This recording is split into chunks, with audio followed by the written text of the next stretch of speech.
Allez, Daf Kouf Yud Aleph Masechet Shabbat. Donc, nous nous sommes arrêtés en bas de la page Daf Kouf Yud Amud Bet. Veha Amar Bihya Barabba Amar Rabbi Yohanan. En bas de page complètement. Donc, on avait parlé effectivement de ce remède-là qui, d'un côté, donc, pouvait être utilisé comme une réfoua, comme une guérison, et de l'autre côté, on avait expliqué qu'il pouvait rendre stérile. D'accord ? Et on avait conclu, la première conclusion qu'on a, c'est lorsque on a développé cela, on a vu qu'on n'a pas le droit normalement de prendre une boisson qui peut rendre stérile un individu.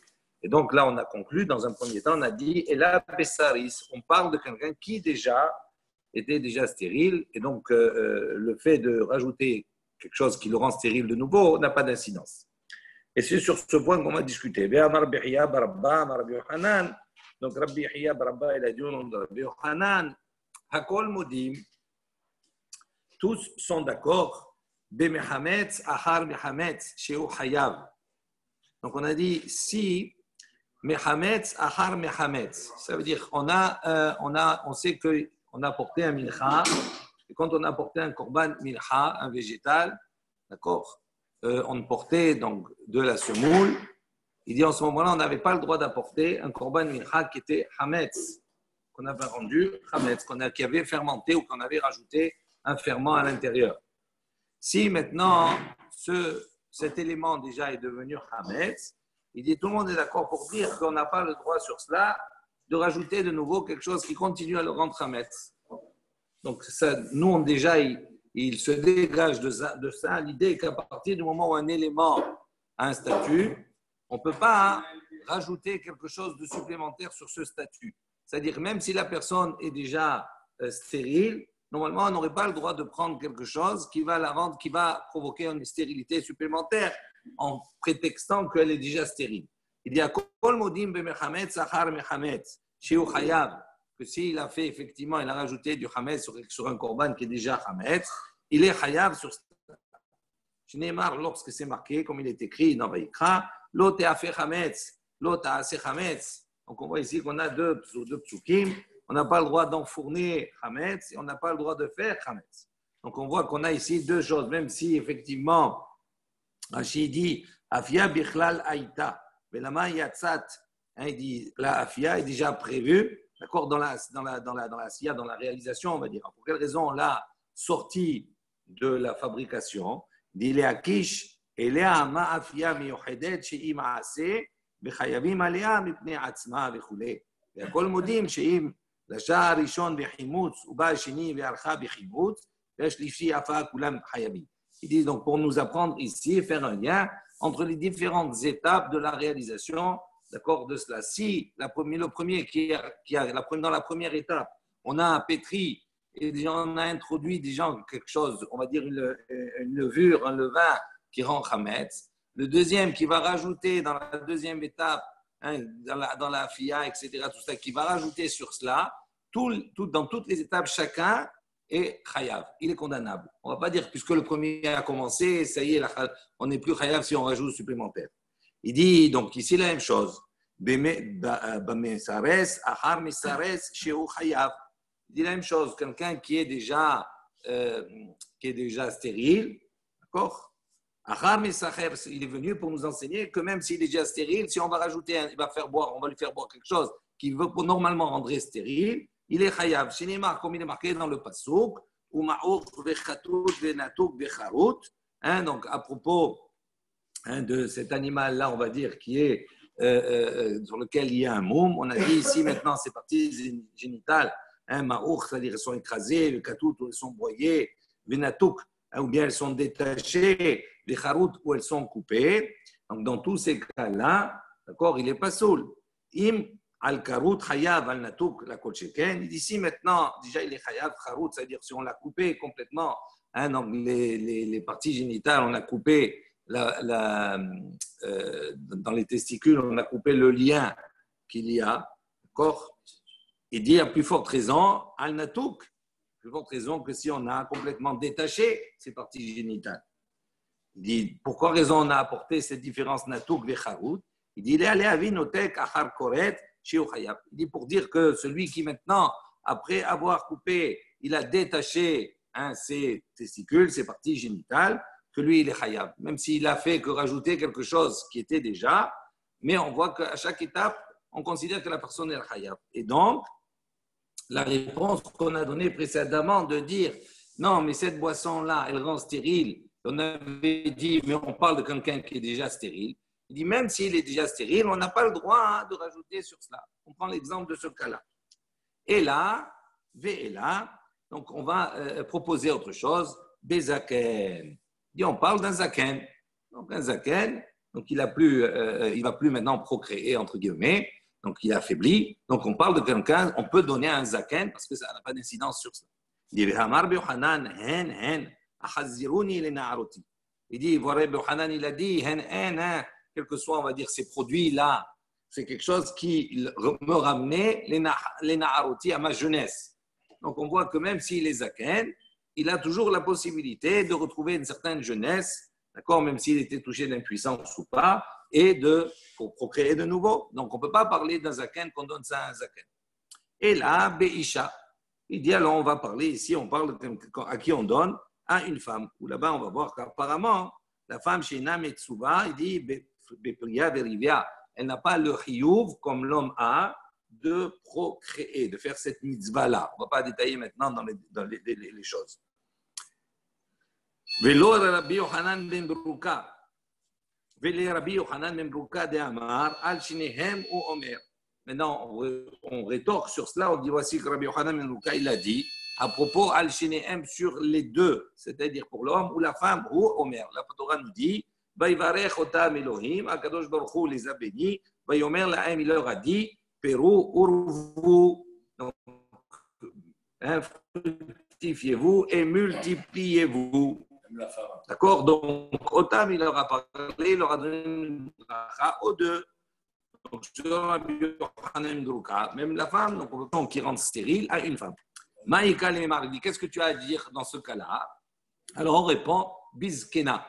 On parle d'une femme qui est âgée. Donc, elle, techniquement, elle ne peut plus procréer. Et donc, ça n'a plus d'incidence. Inami, ou bien si tu veux, je te donnerai une autre réponse, Ba'akara, d'une femme qui est stérile. Qu'elle, effectivement, dans ce cas-là, elle a plus elle est, normalement, c'est une femme, et donc, selon certains, elle n'a pas l'obligation. En plus, elle est stérile, donc ça rajoute rien de rien. On aborde une nouvelle Mishnah. Matnitin. Achoshesh beshinav velo igma bahen et achometz.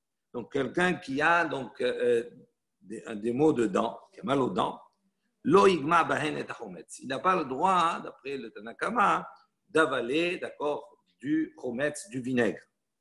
Aval metabel ou kedarko, veim nitrapé. Mais il peut tremper, d'accord, dans du chometz, dans du vinaigre, comme il a l'habitude de le faire en temps normal, d'accord? Veim nitrapé, si maintenant il se guérit, il guérit.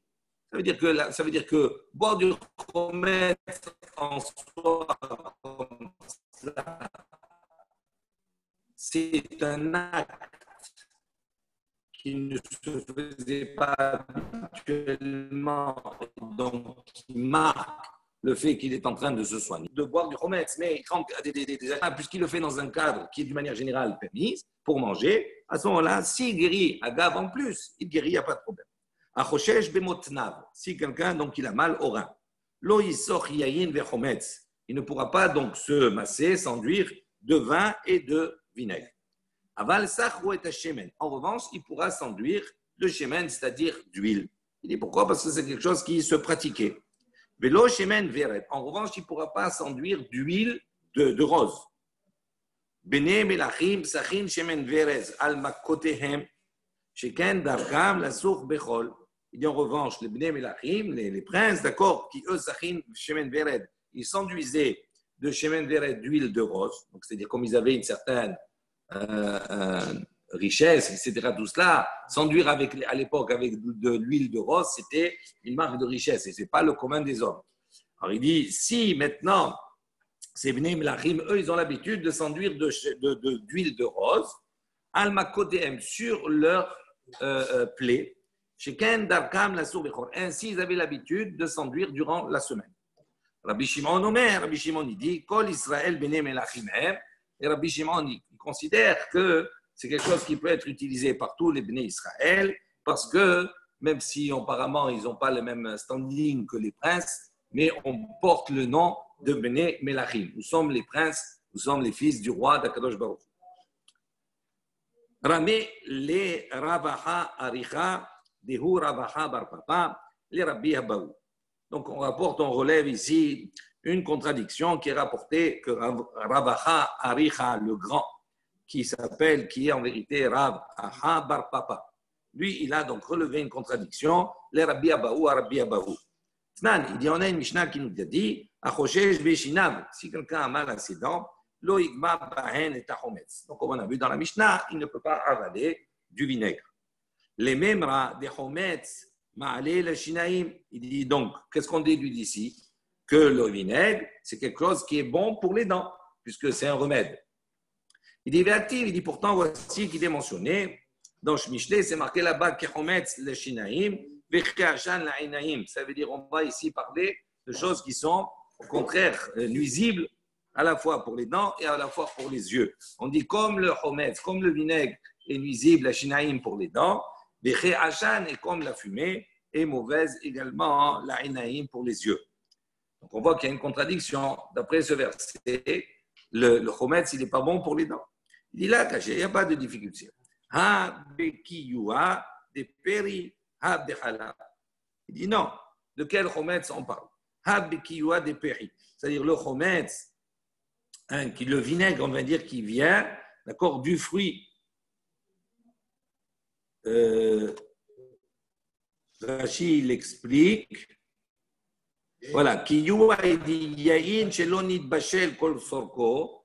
du vin qui n'a pas encore la shnaim. Il dit à ce moment-là, donc il n'est pas arrivé encore à maturation. Il dit ce vin-là, qui a un petit peu un goût qui est un peu aigre, il n'est pas bon pour les dents. En revanche, halal, le vinaigre en soi, oui. Ça, c'est la réponse qu'il donne. Si tu veux, je vais te donner une autre réponse. On parle tous les deux de cas de vinaigre. Il dit à quel moment le vinaigre il est bon pour les dents? C'est dans le cas où il y a effectivement une plaie, il y a un problème. Mais quand il n'y a pas de maca particulière, à ce moment-là, c'est quelque chose qui est néfaste pour les dents. S'il y a effectivement une plaie, à ce moment-là, c'est quelque chose qui va guérir.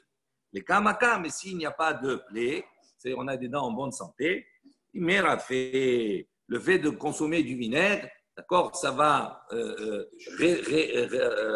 durcir, on va dire, les gencives et donc déchausser à ce moment-là les dents. Donc, c'est quelque chose qui n'est pas bon. Ensuite, on a dit l'oigma bahen et tachometz, on a dit on n'a pas le droit d'avaler du chometz du vinaigre. Be'atania, aussi qu'il y a une barita qui nous dit l'oigma ou polet, aval megamea ou boléa. Donc, il dit une barita qui nous dit l'oigma, c'est on n'a pas le droit d'avaler, ou polet est rejeté, de boire et de rejeter. Aval megamea, mais si on avale ou boléa, ça veut dire on met dans la bouche et on boléa, si on va avaler cela, à ce moment-là, ce n'est pas interdit. Amar Abaye, Abaye dit, Kit nan nami matnitin megamea ou polet nan. Il dit effectivement, notre Mishnah, ce n'est pas une contradiction avec notre Mishnah. Quand notre Mishnah a enseigné, elle parle de quoi? Megamea ou polet, dans le cas où il va absorber et il va rejeter. C'est dans ce cas-là qu'on a dit c'est interdit. Rava Amar, Rava il a dit afilu tema megamea ou bolea. Tu peux expliquer notre Mishnah également dans le cas où il a absorbé, il a avalé le vinaigre. Kan ifne tiboul, kan neachar tiboul. Il dit ça dépend à quel moment. Si c'est l'ifne tiboul, c'est-à-dire avant tiboul, avant le repas, on appelle ça le repas tiboul parce qu'ils avaient l'habitude de tremper les aliments pour les manger. Donc le repas, on l'appelle tiboul également, qui veut dire tremper. Donc ça, c'est avant le repas. Donc avant le repas, à ce moment-là, il n'y a pas de problème. Ce n'est pas interdit. Pourquoi? Parce que ça fait partie du processus, on va dire, de l'introduction au repas. L'apéro. Tandis qu'un léachar tiboul, il dit, mais après le repas, si la personne, effectivement, elle va prendre et elle va avaler, donc cela, ça voudra dire, c'est une marque qui signifie qu'elle veut se soigner, donc c'est pour ça que c'est interdit. Venema midelifne tiboul charé, leachal tibour name charé. Pourquoi on ne dirait pas plutôt que de la même manière que l'ifne tiboul charé, qu'avant le repas c'est permis, leachal tibour name charé, qu'après le repas c'est aussi permis. Déjà, les rabbins, car on a déjà entendu ce que Rabbah a dit. Des hitlé ho'il, Rabbah il tient le principe de ho'il. Ho'il, ça veut dire quoi? Puisque. Alors, qu'est-ce que c'est ce principe de puisque? D'Amar Rabbah, Rav il a dit. Les kamidé de Shabbat charé ou beyom kippurim asur. Il n'y a pas de chose qui est autorisée Shabbat dans les Melachot, d'accord, qui est interdit durant Yom Kippour. O'il de Shabbat, donc il a le principe, il dit O'il, puisque de Shabbat charé, puisque c'est quelque chose qui est autorisé Shabbat, beyom kippurim name charé, le jour de Yom Kippour, c'est aussi permis. Et pourquoi on n'utilise pas ce principe-là? Puisque c'est permis avant le repas, d'accord? Avant le repas, c'est autorisé, donc après le repas aussi. Hadar be Rabbah Mehav. On dit que Rabbah, il est revenu sur ses propos. Il a dit avant que si c'est après le repas, c'est interdit. Il a dit non, c'est permis dans tous les cas. Il dit Mimai de Mehadar Hadar be. Il dit pourquoi? Il tiendrait, oui. Donc ça voudrait dire qu'il tiendrait ce principe-là, il s'appuierait sur ce même principe. Et donc, comme c'est autorisé avant, c'est autorisé après. Alors, nous, on dit, il est revenu sur cela. Donc, ça veut dire que cet enseignement premier, où il fait la différence avant et après, apparemment, il n'y a plus de différence avant et après. Elle pose la question, il dit, pour quelle raison tu veux dire que dans le cas du vinaigre, etc., il est revenu sur ça, sur cet enseignement-là? Pourquoi il n'est pas revenu sur l'enseignement de Shabbat? Dis-le, Sarka de Atar. Il dit, tu ne peux pas penser comme ça. Détania, parce qu'il y a une baraita qui est claire qui nous dit Kol haïve tevilot tovlin kedarkan, ben betisha be'ab, ben biyom kippurim. Parce que lui, il est dans ce principe-là, il dit Kol haïve tevilot, tous ceux qui ont l'obligation de se tremper comme une femme nida, etc. Tovlin kedarkan, elles peuvent se tremper comme elles ont l'habitude, ben betisha be'ab, que ce soit pour Tisha B'Av, ben biyom kippurim, ou que ce soit pour Yom Kippour. Donc, on voit qu'ici, il tient compte également de ce problème de Ho'il, la même chose, parce que lui, il considère que le Shabbat, donc, on a le droit de se tremper, d'accord? Parce que c'est quand c'est une tvila de mitzvah. Alors, il dit, on voit que s'il était revenu sur cela, il ne permettrait pas, le jour de Yom Kippour, de se tremper. Donc, on voit que de cela, il n'est pas revenu sur ce Ho'il-là. Et donc, de la même manière qu'il autorisait Yom Shabbat de se tremper, et puisque c'est permis Shabbat, c'est permis Yom Kippour, donc on voit que par la suite, il a tenu que Yom Kippour c'était permis, et donc ça veut dire qu'il a été choser, il est revenu uniquement sur l'enseignement premier d'interdire le vinaigre que l'on pouvait boire après le repas.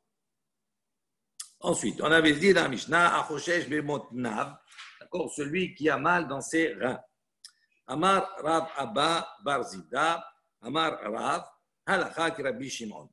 Donc Rav Zivda a dit au nom de Rav, donc Rav il a dit quoi?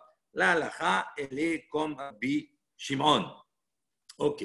Qu'est-ce que Rabbi Shimon il a dit? Il a dit tous les Bnei Israël ils sont appelés Bnei Melachim. Et donc comme ils ont tous le statut de Bnei Melachim, ils peuvent s'enduire également avec de l'eau de rose, de l'huile de rose, pardon. Alors, il dit, les mêmes des Rav que Rabbi Shimon Zvirale. Il dit, est-ce que, donc, on peut déduire ici, il semble qu'on peut déduire d'ici que Rav, pense que la halakha, elle est comme Rabbi Shimon. Donc, ça veut dire que Rav, il pense comme Rabbi Shimon. Attends, on va voir. On va démontrer qu'en fin de compte, Rav, ce n'est pas comme Rabbi Shimon. Donc, ça remet en question, on va dire, tout ce qu'on a dit précédemment. Il dit, Veha Amar Rav Shimi Bar Hiya, Mishme de Rav. Il dit, voilà. On a un enseignement de Rav Shimi Bar Hiya au nom de Rav. Il dit comme ça. Hay Mesukhraya des Aniyata. Donc, qu'est-ce que c'est Mesukhraya des Aniyata? Rashi, il explique. Il dit Beged Korchin Bebarza Havit. Donc, c'était un genre de vêtement, d'accord, du tissu, qu'on entourait autour du Berez, du robinet, d'accord, du tonneau. Shel Jerez, qui était fait en Jerez en terre, Il dit, puisque le trou n'était pas égal, c'est pas comme nous maintenant, tout est bien. Il mettait comme cela un tissu pour pouvoir boucher et faire en sorte qu'il n'y ait pas de perte, ni rien du tout. C'est comme un tampon. Il mettait un tampon dans le fût comme cela. Donc il dit, Aïm suchraya de naziyata, asur lehaduke beyomatava. On n'a pas le droit, lehaduke, ça va de le serrer là-bas un jour de Yom Tov. Rachid dit, Mishum, Bisla. Donc il est autour, il a absorbé un petit peu de liquide. Donc quand tu vas appuyer pour boucher, tu vas faire srita, tu vas faire couler. Et particulièrement, il précise, Rachid dit, même si on n'a pas eu la kavana, l'intention de faire la melacha de srita. Alma, donc ça veut dire quoi? Ça veut dire que essoré, srita c'est essoré. Donc regardez l'intelligence ici qu'on a. C'est que on apporte un enseignement, Rav Shimi bar Chiya, au nom de Rav. Rav, qu'est-ce qu'il dit? Il dit, ce tissu-là qui a une certaine fonction pour boucher, on n'a pas le droit comme ça de c'est-à-dire de l'appuyer, de le boucher bien pendant Yom Tov. Pourquoi? Il précise, il dit, quel est le problème? Il dit, parce que tu vas faire une melacha qui est srita. Alors, il dit, quel est le ridouche? C'est même s'il n'a pas eu la kavana, parce que quand il bouge, il n'a pas kavana maintenant de presser le tissu, ni de faire couler quoi que ce soit. Lui, c'est pour bouger. Donc, il dit, même s'il n'a pas eu la kavana, donc ça veut dire qu'il dit qu'il est chayav, que c'est interdit. Donc, Rabbi Shimon, on sait que lui, il pense qu'une melacha, un travail qu'on a fait sans qu'il y ait de kavana particulière de faire la melacha, lui, il est dit pas tour. Lui, il est cool, Shimon. D'accord? Et on voit que Rav, il ne dit pas comme Shimon, comme Rabbi Shimon. Donc, on voit ici que quoi? Que comment on peut dire que Rav, il pense comme Rabbi Shimon dans le cas précédent? Dit Beha'i afilu Rabbi Shimon modé. Il dit non, mais dans ce cas-là, c'est pas parce que même Rabbi Shimon serait d'accord. Dans ce cas-là de ce tissu-là qu'on presserait, il dit même si tu n'as pas eu la kavana de faire srita, dans ce cas-là, il serait d'accord de dire que c'est interdit. C'est pas d'accord, il est d'accord. Oui, oui. On voit que Abaye et Rabbi, on dit tous les deux, Modé Rabbi Shimon, bipsi créché de velo yamou. C'est Rabbi Shimon, il est d'accord sur le principe de psi créché. Ça veut dire quoi? Ça veut dire si on coupe la tête d'un poulet, c'est évident qu'il va mourir. Velo yamou, il ne va pas mourir, ça coule de source. Il dit dans ce principe-là, quand il y a quelque chose que l'on fait, même si on le fait sans intention première de réaliser la melacha, mais si c'est obligatoire qu'elle se réalise, à ce moment-là, même Rabbi Shimon dirait que c'est interdit. Donc, on n'a pas de preuve d'ici, de cet exemple-là, que Rav ne penserait pas comme Rabbi Shimon. Oui. Il est interdit, ça veut dire que c'est khayab. Oui. Alors, s'il fait Béchogeg, il est khayab d'apporter un korban khatat. Non, il n'y a pas de Béchogeg. Sur le Rabbi Shimon, c'est impossible que tu mets ce truc sans qu'il y ait srita. C'est inévitable. C'est inévitable. C'est inévitable. Oui, c'est choquant parce que c'est pas un médicament. Tout le monde sait que tu vas faire. Non, mais c'est pas un médicament. Ça va arriver.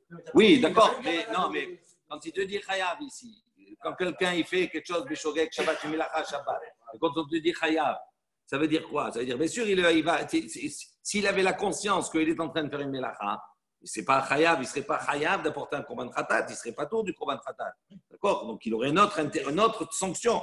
Donc quand on te dit chayav, ça veut dire quoi? Ça veut dire que s'il fait Béchogeg la chose, il est chayav d'apporter un korban khatat. Pourquoi c'est mentionné Yom Tov déjà et pas Shabbat? Non, là-bas, l'exemple qui est apporté, on ne parle pas maintenant, on ne discute pas sur l'exemple, mais l'exemple qui est apporté ici pour contrecarrer l'idée de dire que il pense comme Rabbi Shimon, c'est à propos de Yom Tov, où là-bas on apporte cet enseignement. Là-bas. Mais Srita, c'est la même chose aussi. Non, pas toujours, c'est justement ça. Parce qu'on a une. Parce que dans le raisonnement. Attendez, 2 secondes.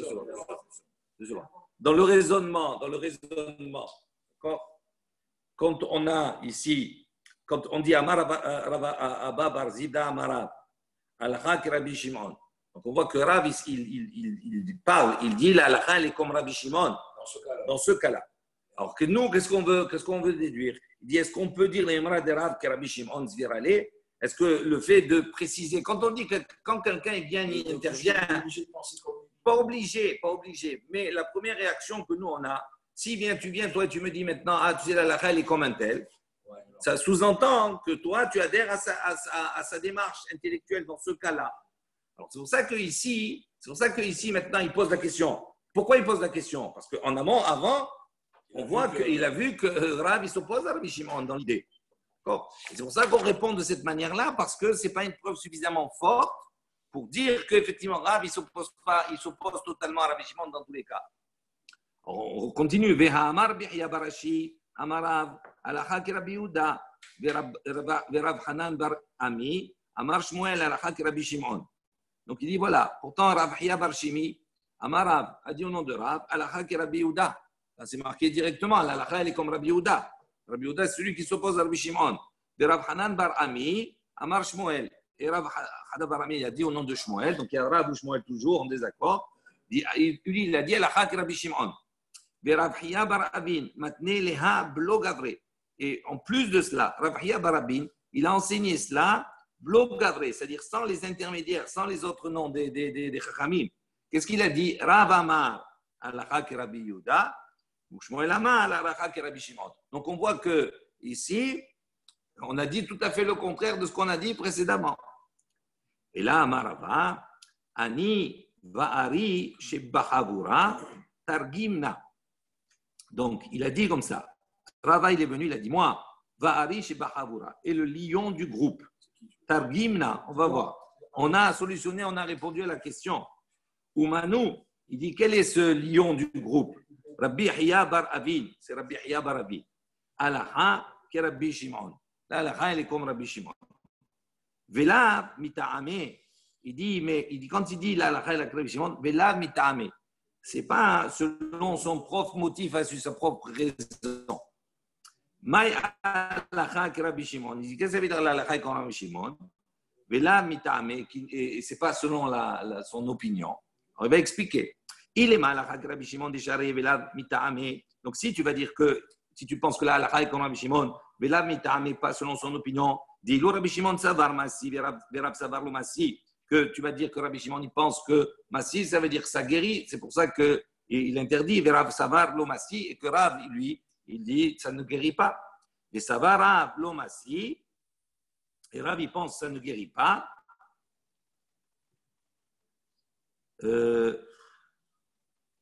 Donc, si on dit comme cela, il dit Verav savar lo massi, Rav vraiment il pense que ça ne guérit pas. Voici qu'on a enseigné Bnei Melachin, Sachin al gabe makotehen, Shemen vered.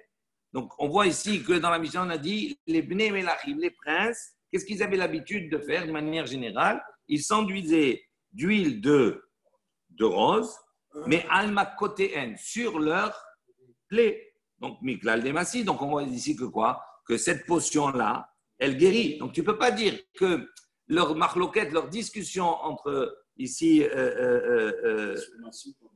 si la discussion, elle est sur est-ce que ça guérit, est-ce que ça ne guérit pas. L'un, il dit ça guérit, l'autre dit ça ne guérit pas. Il dit non, tu ne peux pas dire que la discussion, elle est sur cela.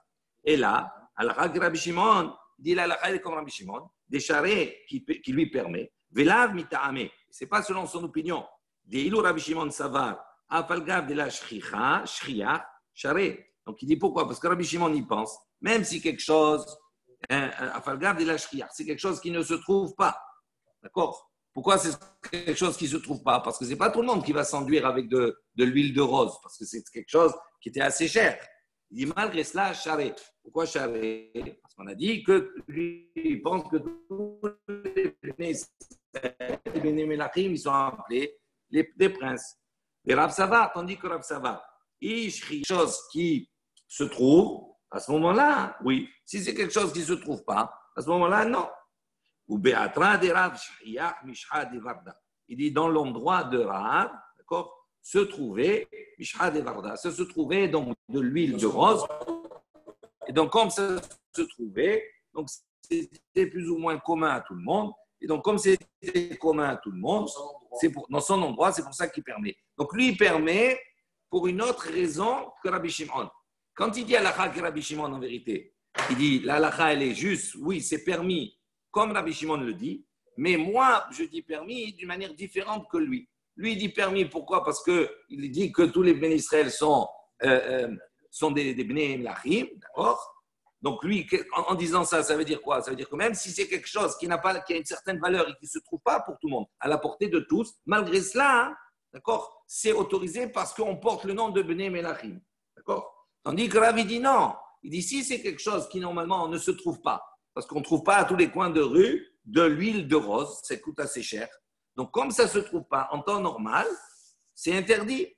Mais il dit, mais dans son endroit, lui, comme c'est quelque chose qui s'y trouve, donc c'est quelque chose qui est devenu commun pour tous, donc c'est pour ça que lui, il a dit moutard. Et lui, il a dit qu'on n'est pas des Bnei Melachim. Non, mais ce n'est pas suffisant. Pour faire on est Bnei Melachim, mais ce n'est pas suffisant. Oui, il peut considérer que oui, permettre. Je peux le dire, mais ce n'est pas un drame suffisant pour permettre quelque chose.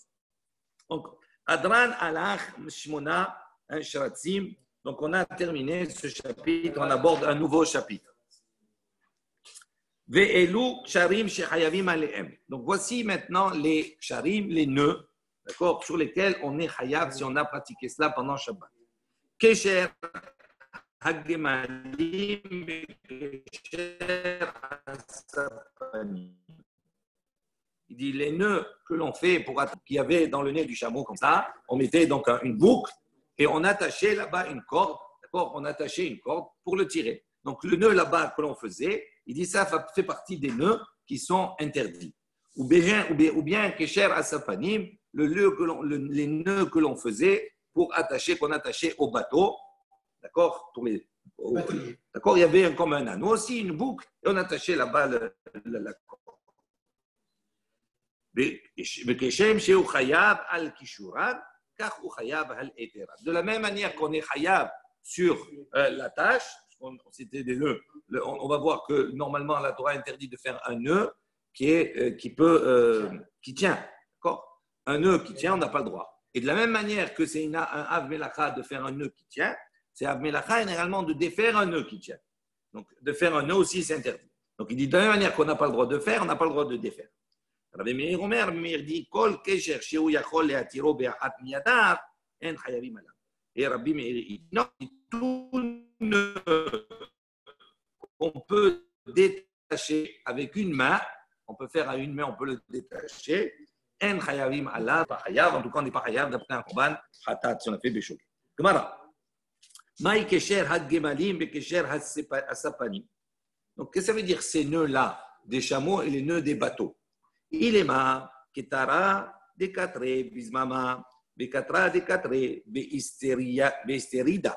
Si tu vas dire que l'on parle ici d'un nœud qu'on attachait un bismama, c'est-à-dire à l'anneau qui se trouvait dans le nez de l'animal, ou bien Katra, Dekatre, Beisterida, ou bien un nœud qu'on attachait au nœud qui était sur le bateau.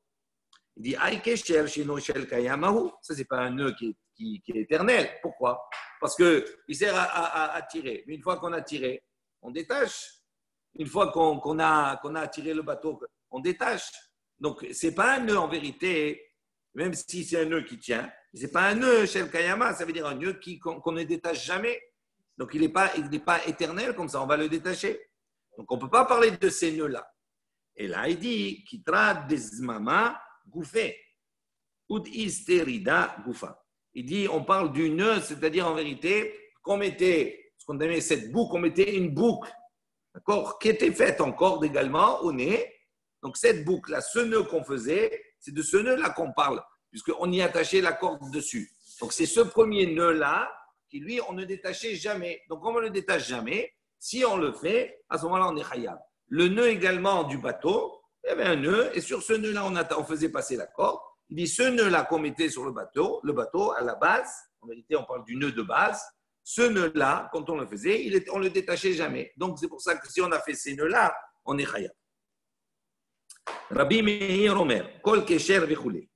Ba'erav Ahadvui, Ahui de Maraha. Donc, Rav Ahadvui, le frère de Mar Aha, a posé la question. Aniva, donc un nœud, une boucle. en vérité. Aniba, une boucle. Maintenant, Aniba, on traduit également par la cravate. D'accord? Mais une boucle. Les Rabbi Meir, Ma'ou, Ta'amea. Donc, pour les Rabbi Meir, Ma'ou, quel est le din selon l'opinion de Rabbi Meir?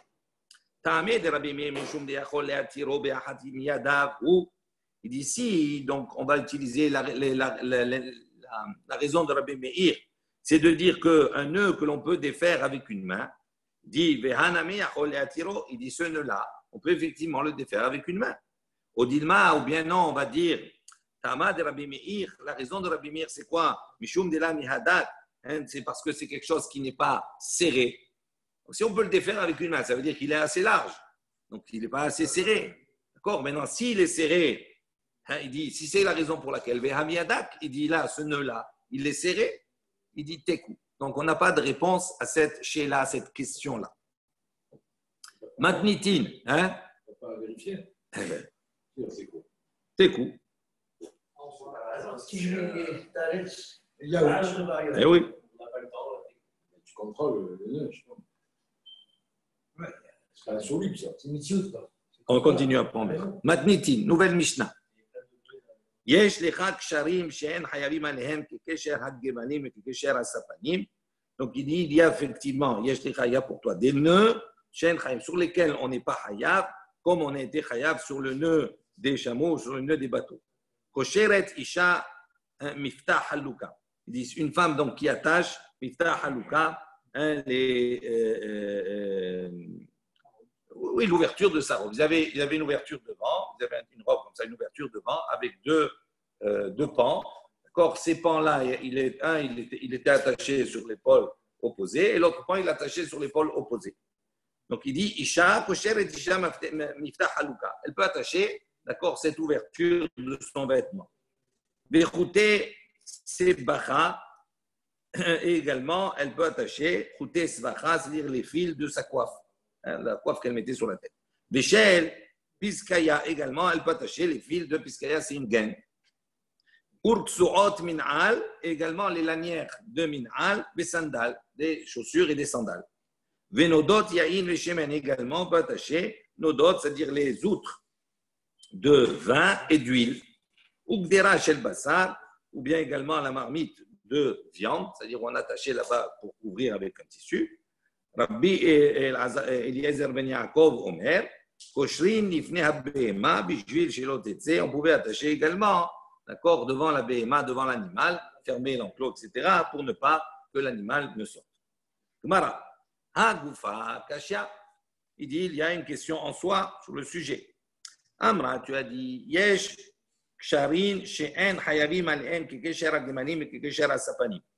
Donc, il dit, il y a donc effectivement des nœuds sur lesquels on n'est pas hayav, comme le kesher, comme le nœud des chameaux et le nœud des bateaux. Donc, ça veut dire quoi? Chiyuba ou deleka, ça veut dire on n'est pas hayav, il n'y a pas de chiyuv. Ça veut dire quoi? Ça veut dire on n'est pas hayav d'apporter korban atat. Aval ha'isuraika, mais ça sous-entend que les autres nœuds, ils ont un isur quand même. Un patour aval asur. D'accord? Non, pas l'inverse. On dit exactement la même chose. Et oui. Relis 2 secondes. Qu'est-ce qu'on dit dans cette Mishnah? Yesh lecha ksharim. Tu as des nœuds she'en hayavim sur lesquels tu n'es pas hayav, comme tu es hayav sur les nœuds des chameaux ou les nœuds des. C'est comme ça qu'il faut comprendre. Parce que si tu dis yesh lecha ksharim she'en hayavim alem, ça veut dire quoi? Tu as lu que sur kesher de gmalim et kesher sapanim, tu n'es pas hayav. Non, c'est pas ça. On te dit il y a d'autres nœuds. D'accord? Il y a d'autres nœuds sur lesquels tu n'es pas hayav, comme ces nœuds-là sur lesquels tu es hayav. Alors maintenant, lui, qu'est-ce qu'il... Alors justement, 2 secondes. Donc il te dit, il y a d'autres nœuds qui se pratiquent, d'accord? Sur lesquels tu n'es pas hayav comme tu es hayav sur ceux-là. Parce que ceux-là, c'est quoi? C'est un modèle où ce nœud-là, il est kayam, ça veut dire quelque chose qui reste, qui ne s'enlève jamais. On n'a pas l'habitude de défaire. Comme ça, on n'a pas l'habitude de le défaire, une fois qu'on l'a fait, il n'est pas fait pour être défait, il est fait pour rester. D'accord? Donc à ce moment-là, tu es chayav sur cela. En revanche, il y a d'autres nœuds que l'on peut faire, comme par exemple le nœud de la corde qu'on va attacher à cette boucle-là, cette boucle qui sont dans le nez. On a vu que là, tu n'es pas chayav sur cela. D'accord? Alors maintenant, nous, on fait une déduction. Si tu me précises et tu me dis, il y a d'autres nœuds d'accord, sur lesquels tu n'es pas hayav, ça veut dire quoi? C'est-à-dire que tu n'es pas hayav d'apporter un korban khatat. En revanche, assour, même si tu n'es pas hayav, ça peut être, quand on dit patour à la source, c'est interdit quand même. Alors c'est là, regardez ce qu'il dit ici. Il dit, dans le début, qu'est-ce que je tire comme conclusion? Je dis, il y a une question sur la Mishnah elle-même. Amra, tu as dit, Yesh ksharim shen hayavim alehem kakesher, hagemalim et kakesher, hasepanim. Donc tu as dit qu'il y a d'autres nœuds sur lesquels on n'est pas hayav. Chiyuv ou deleka. Effectivement, il n'y a pas de chiyuv, on n'est pas hayav. Mais ça sous-entend, tu n'es pas hayav, on précise, à Isura, Ika. En revanche, il y a un Issour. Divé Adar. Et ensuite, qu'est-ce qu'on enseigne dans la suite de la Mishnah? C'est-à-dire, on voit qu'il y a un problème entre le début et la Recha et la Sefa de la Mishnah. Divé Adar. Et après, qu'est-ce qu'on enseigne? Tané, Kosheret Isha Miftah Haluka. Une femme, elle peut attacher son habit. Ça veut dire quoi, elle peut? Afilou les Khatrila. Ça veut dire qu'elle peut, les Khatrila, a priori, le faire comme ça. Moutar, totalement. Il n'y a pas de Issour. Elle attache. Donc ça veut dire quoi? Les khatrila. Moutar. Bien sûr. Comment tu veux comprendre, toi? Je vois le fait, moi, elle attache. Eh bien, elle attache. Si la Mishnah te dit elle attache, ça veut dire quoi, elle attache? Mais donc ça veut dire que c'est permis. Ça veut dire que c'est lui autorisé. Mais non, mais il n'y a pas de. Alors si je te dis je fume Shabbat, ça veut dire quoi? Attends. Je fume Shabbat, ça veut dire que c'est permis de fumer Shabbat? Harry. 2 secondes. J'entends la question. Comment tu déduis de ça? Alors, reprends la Mishnah. Harry, 2 secondes. Tu as entendu la question. Reprends la Mishnah. Yesh lechak sharim. 2 secondes. Yesh lechak sharim shen hayavim alehem kikesher agemanim kikesher asapanim. D'accord? On est OK là? D'accord.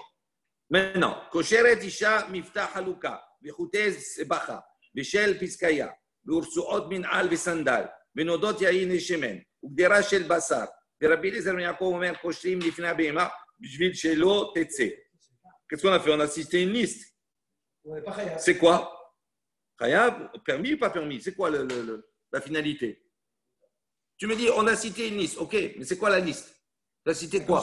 Quand on dit kosheret, ça veut dire que si tu m'avais dit maintenant une femme qui attache assour ou moutar, il y a une conclusion à cela. Là, qu'est-ce que tu fais? Tu cites une liste. Donc, ça veut dire que toute la liste que tu as citée, ça veut dire que les khatrila, tu peux faire comme ça. Et oui, autrement, quel intérêt? Ça n'a pas de sens. Il n'y a pas de fin. La Mishnah, elle enseigne quoi? Donc, c'est ça la sheila. Le début sous-entend que tous les autres nœuds, c'est patour, avalassour, mais c'est interdit quand même. D'accord? Et la suite de la Mishnah, elle nous dit quoi? Elle nous parle des choses qui sont autorisées, les khatrila. Elle dit, Achi Kama. Ainsi, il faut comprendre. Yesh ksharim, il y a des nœuds. She'en hayavim alehem kekesher agmalim ou kekesher asapanim. Il y a des nœuds, effectivement, sur lesquels on n'est pas hayav, comme si on serait hayav pour les nœuds du gamal ou les nœuds, d'accord, du sapan, c'est-à-dire du bateau, ou du marin. Ou maïnihu, il dit, quels sont-ils ces nœuds sur lesquels on n'est pas hayav? Kitra dekatre bismama, et kitra dekatre beisterida, comme on a vu précédemment. Ces nœuds-là, qui ne sont pas à la base, eux, on n'est pas hayav sur ces nœuds-là. Chiyuva ou deleka. Il n'y a pas de chiyuv sur ces nœuds-là. Ha isuraika. En revanche, il y a un isur. V'yesh matirim lechatrila. En revanche, il y a d'autres nœuds. D'accord? Chez mutarim lechatrila, qu'il est autorisé lechatrila a priori à les réaliser. Umaynihu, quels sont-ils? Kosheret, mifathe haluka, etc. Donc, ça veut dire on a relu, on va dire, la Mishnah, on l'a complété pour comprendre le déroulement de la Mishnah. Quand on dit normalement Chayav Shofal, En Chayavim, ils ne sont pas pris, donc c'est pas tout à la source. Et quand c'est Moutar, c'est mentionné Moutar. Oui. Là, c'est pas mentionné Moutar. Qu'est-ce qui est mentionné là? Donc ça voudrait dire non, mais leur dire aussi, pas tout à la source. Non, c'est pas logique. Dans tout ce qu'on a vu précédemment, David, j'entends. Dans tout ce qu'on a vu précédemment, quand on a une discussion, on te dit, dans un cas, on te dit ça, si elle a fait comme cela, hayab. Si elle fait comme ça, patour. D'accord? Quand on a pris la première Mishnah de la Masechet, on a dit Pachat et Yado, Bifnim, etc. Hayab, patour, hayab, patour. On te précise patour. Ici, qu'est-ce qu'on dit? Rien. Ça veut dire, on dit, c'est pas qu'on dit rien, on commence par un verbe. Elle attache. Donc ça veut dire quoi? Ça veut dire qu'elle a le droit d'attacher. Ça peut être quoi? Ça veut dire qu'elle a le droit d'attacher, il n'y a pas de issour. Ça peut être quoi? Je ne sais pas comment tu peux dire Ça- ça. Alors, pourquoi je viens préciser Elle attache. Pourquoi je viens préciser Les personnes, elle attache. Bon, on finit le DAF sur aujourd'hui sur ça. Quelle heure est-il? C'est l'heure. C'est l'heure? Oui. On continue 2 minutes. Tu décris un fait, c'est tout. Je sais pas, Miftah haluka. On a dit dans la Mishnah, donc elle peut attacher, d'accord, les pans de son habit. Pshita. Lui, il va encore plus, il va vous embêter un petit peu plus. Il dit, mais c'est évident. Pourquoi c'est évident? Parce que le pan d'un habit, quand tu attaches, c'est destiné à quoi? À être détaché. Donc à partir du moment où tu attaches pour détacher, c'est-à-dire que c'est quelque chose qui n'est pas, c'est quelque chose qui n'est pas fixé d'une manière éternelle, puisque tu vas et tu remets. Il dit l'autre il dit non, en vérité on a besoin. Pourquoi? Parce que dans le cas des très déchadés, donc elle a en vérité 2 bandes. Maoud et Tema, qu'est-ce que tu aurais pu dire? Elle attache une bande comme ça et une bande comme cela. Il dit, qu'est-ce qu'on aurait pu dire? On aurait pu penser que comme elle a 2 bandes, quand elle enlève une, est-ce qu'elle peut déjà enlever la bille en n'enlevant qu'une seule? Elle peut déjà enlever la bille comme cela. Il dit à partir du moment où elle peut enlever la bille en n'enlevant qu'une partie, donc on aurait pu penser que la deuxième, à ce moment-là, elle devient comme si elle est fixée tout le temps. Et donc j'aurais pu dire à ce moment-là, c'est assourd. Il dit Kamash Malan, que même dans ce cas-là, c'est moutard. Bon, on va s'arrêter là.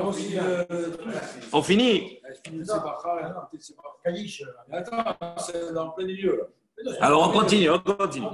Verrouté, c'est bacha. Et également, donc on a dit les fils de la coiffe. Pshita, il dit la même chose, c'est pas shoot, c'est évident que c'est permis. L'autre richa, on a besoin en vérité, pourquoi? Dire bihala. Parce que donc c'est une coiffe, d'accord? C'est quelque chose qui est large. D'accord? Ces fils-là, pour tenir la coiffe, c'est large. Il dit, on aurait pu penser, dire bihala, comme c'est quelque chose qui est assez large. Maoud et Tema, qu'est-ce que tu aurais pu dire? Mishlav shelfa là, parce que c'est large. Elle enlève directement. Elle n'enlève plus les nœuds. Elle enlève directement. D'accord? Comme elle a fait les nœuds pour tenir comme ça, c'est beau. Mais quand elle veut l'enlever, cette coiffe, elle enlève sans enlever les nœuds. Donc à ce moment-là, les nœuds que tu as fait au départ, ils sont tout le temps. Donc s'ils sont tout le temps, donc on pense que c'est assourd. Kamash Malan. Il dit non. Pourquoi? Il dit parce qu'une femme, elle fait très attention à ses cheveux. D'accord? Et donc, elle va systématiquement défaire pour faire attention à sa cheveux. Voilà. Baruch Adonai Leolam. Amen ve Amen. Rabbi Hanan Kashomer. Asa Kadosh Baruch Hu Lizakot Israël Lifichar et Rabbi